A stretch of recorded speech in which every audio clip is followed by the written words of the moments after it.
Welcome to this explainer. Today, we're diving into something truly beautiful and honestly so incredibly essential, the Christian Care Mentor Framework. You know, unpaid caregivers carry this massive load, and they often do it so quietly without much recognition at all. Well, this program is absolutely designed to change that. We're talking about equipping experienced caregivers to walk alongside others with real compassion, wisdom, and faith.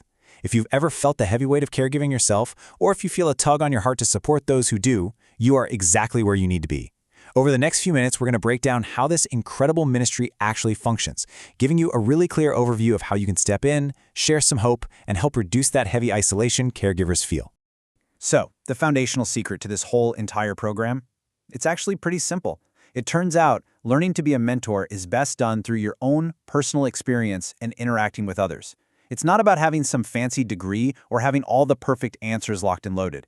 It's really about your lived experience, your personal journey, with all of those messy, exhausting, and totally profound moments is exactly what equips you to walk alongside someone else. You've been in the trenches. You deeply understand the exhaustion, the deep love, the constant uncertainty. And that shared reality, man, that is literally your most powerful tool. All right, let's kick things off with Section 1, the heart of mentoring. When you step into this role, there's a really distinct difference between peer support and formal care, and it's super important to understand.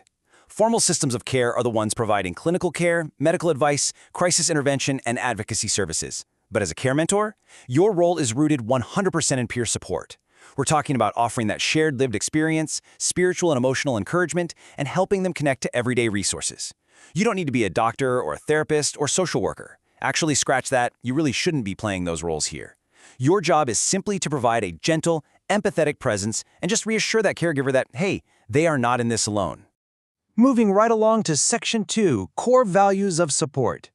We have 7 core values here that basically build a perfectly safe, totally non-judgmental space for healing. We're looking at hope, empathetic relationships, integrity and trust, personal growth, self-determination, dignity and respect, and health and wellness. Now notice how none of these are about fixing the other person's problems, because that's not the goal. It's all about mutual respect. It's about honoring their specific journey, allowing them to make their own choices, which, by the way, is that self-determination value, and fostering a relationship where both of you can actually experience real personal growth. When you anchor your conversations in these 7 pillars, you're creating this incredible environment where true encouragement can just flourish.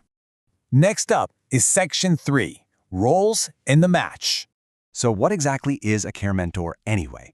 Basically, a care mentor is a Christian who has recent or current unpaid caregiving experience, and they provide support after completing the required screening and training.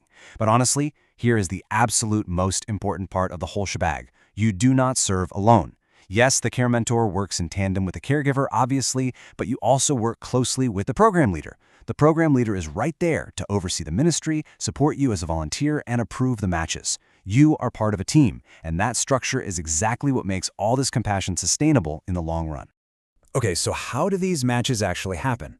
Let's walk through this process step by step because it is incredibly organized. Step 1, the caregiver submits their profile. Step 2, they review the available mentors and select the one that really fits their unique situation. Step 3, the program leader steps in to review and approve that match. And finally, Step 4, the care mentor makes that initial phone call, ideally within 1 to 2 business days. This kind of structure guarantees that by the time you actually pick up the phone to make that very first call, everybody is on the exact same page and a solid foundation for trust is already there. Which brings us to Section 4, Boundaries for Faithful Service. Now, I know the word boundaries can sometimes sound a little cold or rigid, right? But in mentoring, boundaries are actually these vital, life-saving tools that protect everybody's well-being. One of the absolute most essential boundaries in this program is phone communication. For safety reasons, mentors should never, ever meet the caregiver in person. Keeping things strictly to phone calls might seem a bit simple, but it's a profoundly smart way to ensure highly focused support without blurring the lines into complicated personal entanglements. It just keeps the whole relationship safe, manageable, and highly effective for everyone involved. So why a strict limit of 6 months? Well, this recommended duration for a mentoring match is super intentional. It encourages highly focused support while actively preventing volunteer burnout. It totally protects both the mentor and the caregiver from the sneaky risk of codependency.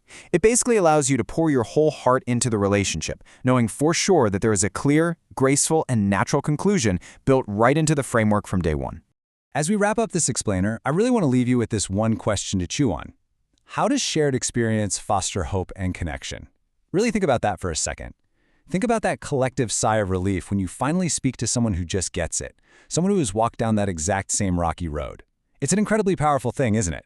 This entire framework exists to harness that exact power, to take your personal, hard-fought caregiving journey and turn it into a literal beacon of hope for someone else who's sitting in the dark right now.